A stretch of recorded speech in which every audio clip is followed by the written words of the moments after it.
and share with you guys my personal story of how I immigrated to the United States. In 1979, my mom and I escaped Vietnam on a small fishing boat. And I was only about 2 years old at the time. My mom was 21 years old.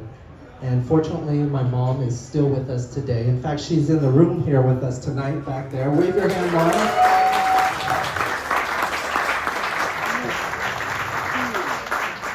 That's my mom, Anna, the Anna from Anna's Home Furnishings. So every time I see my mom, she's always telling me, Fong, why you always look hungry? Look at me, Mom, I always am. You never fed me enough, Mom. That's okay, I'm just joking. Not really. So my mom was 21, I was 2 years old. My dad was in jail at the time for going AWOL because he did not want to participate in the Vietnam War.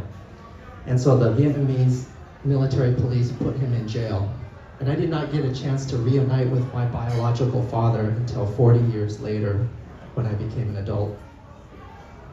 So my mom and her youngest sister, which is my aunt, and I, along with about 150 refugees, fled in the middle of the night, under the cover of darkness, on a small fishing boat.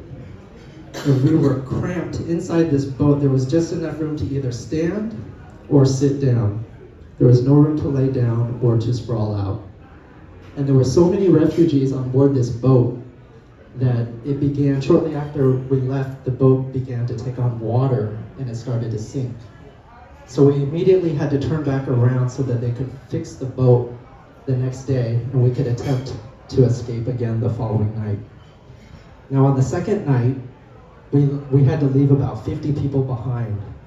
Those that paid the least amount to be on board this boat were forced to stay behind. And fortunately, we got to go. So as we made our way out down this narrow river and out into the ocean, where we drifted for a few days out in the Gulf of Thailand.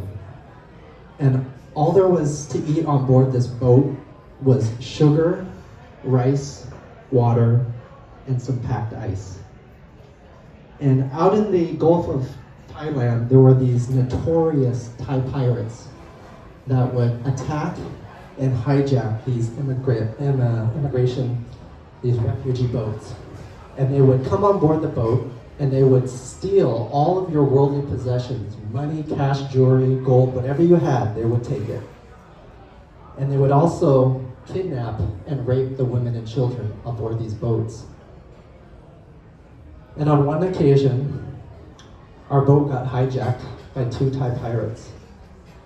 And they came on board our boat, and one of them stole the ice that my aunt had packed for this trip. And he picked her up, and he carried her over to the edge of our boat, and he threw her down onto his boat.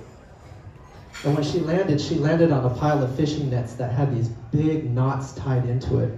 And it cut into her knees and her elbows, and blood, she was covered with blood. And tears began to fall as she is laying there in so much pain, pleading with this Thai pirate to spare her life. And she was only 16 years old. Now the other Thai pirate saw what was going on, so he come over and he said something to the fact like, just give her back her ice. And when the Thai pirate refused, a fight ensued. And one of the Thai pirates punched the other guy in the mouth. And then he picked up my aunt, carried her over back to our boat, and he gently set her back down on our boat. My aunt's life was spared that day, and we truly believe that God was looking out over us. So we ended up drifting for about 2 weeks out in the open ocean, not knowing where we were going, where we were headed, just hoping that a military ship would spot us and come rescue us. But that did not happen. So days later, we noticed off into the distance, we could see an island.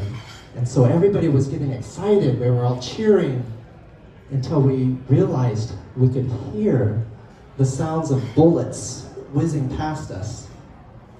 And as we looked off into the horizon, we could see people on the shoreline holding rifles, shooting at us. So all the adults had to act fast. They said, quickly, get all the women and children to the top of this boat so that they could see that we weren't a threat. It was a scary moment. It was a dire moment. And so they finally stopped shooting at us, and we were able to make it to shore. We disembarked, and they took us to a refugee camp in Malaysia on the island of Pulau Bidong, where we stayed for a few months in this refugee camp before my uncle sponsored us to come to the United States. And my uncle at the time, he was working for Weyerhaeuser, and Weyerhaeuser had this pilot program to assist Vietnamese refugees to immigrate to the United States during the Vietnam War. So he sponsored us to come to the US. So we ended up settling in a small town called Centralia, Washington, which is about 30 minutes south of Olympia. And that's where my mom worked 4 jobs and took ESL classes at night. She worked in the coal mine in the accounting department part-time, and then on the weekends she worked at Yardbirds in the jewelry department. And then at night she worked at a Chinese restaurant, ironically called the Golden Boat. And in her spare time, she cleaned houses for a living, all while taking ESL classes at night at Centralia Community College. So my mom was pretty lazy, as you can tell. I grew up as an only child, and we lived in low-income housing apartments for most, if not all, of my childhood. And I remember being about 5 or 6 years old and always being left alone at home by myself, having to fend for myself while my mom was either working or going to school at night.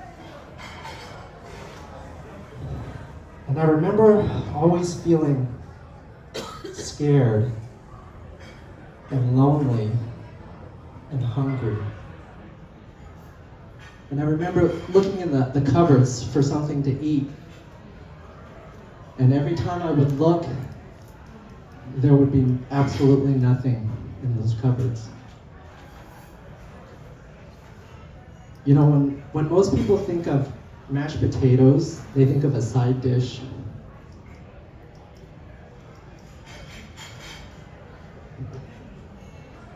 But for me and my mom, that was our entire meal.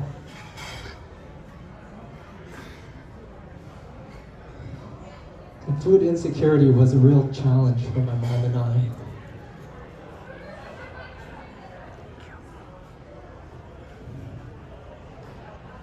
Last August, my family and I got to go on an amazing mission trip to Tijuana, Mexico to build homes for the poor. And it wasn't until that mission trip that made me truly realize how rich we really are here in the United States. We got to, in just 3 days, our group built a 20-foot by 20-foot house, complete house, for a family of 3 that was living in an 8-foot by 8-foot shed with a, quote, bathroom, which was nothing more than an outhouse 20 feet away, and it had a hole dug in the ground. We got to visit the dump, where we handed out bottled water and simple ham and cheese sandwiches to people that lived in the dump. We got to visit an orphanage where we handed out toys and lollipops to the children that lived in the orphanage. These mission days opened up our eyes to a whole new world. And just seeing that there are people that live in these conditions without access to food or water was heartbreaking. And even with what little these people had, they were the most happiest people I had ever met in my life. Through their positive spirit and their gratitude for what they had, made me truly realize how rich I really am. You know, the definition of rich, it's all a matter of perspective, right? I'll give you, for example, if you have a subscription to Hulu, Netflix, or Amazon Prime, you are way richer than most people on this planet right now. Just think about that for a moment. If you own a car, regardless of the make or model or what year it is, you're rich. If you have the luxury of wearing outfits based on the seasons of the year, you are rich. If you bought a Starbucks coffee this past week, you're rich. If your bathroom is attached to your home, you are rich. See, we often take our many gifts for granted until we encounter someone that doesn't have the same blessings that we've been blessed with. And when we consider all of our blessings that we've been given, like food, money, resources, and things, we should all be thankful for what we have been given. So how can we show that we are thankful for what we have? Give. You see, all my life, I was raised to think, you want to work, and save. Don't spend any money, don't give anything away. But as I got older, I discovered that by helping and by sharing and by giving, it's liberating, it sets me free, and I enjoy it. See, no matter how much time or money or resources I give to my communities, they always give me back way more than what I put into them. So tonight, I ask all of you to count your blessings. And I encourage you to see all of the beautiful things that you have been given. Lastly, I invite you to give and to share in the celebration of World Food Day so that nobody has to go hungry. On behalf of the Lynnwood Food Bank, we thank you for joining us this evening. And most of all, we thank you for your kind generosity. Thank you.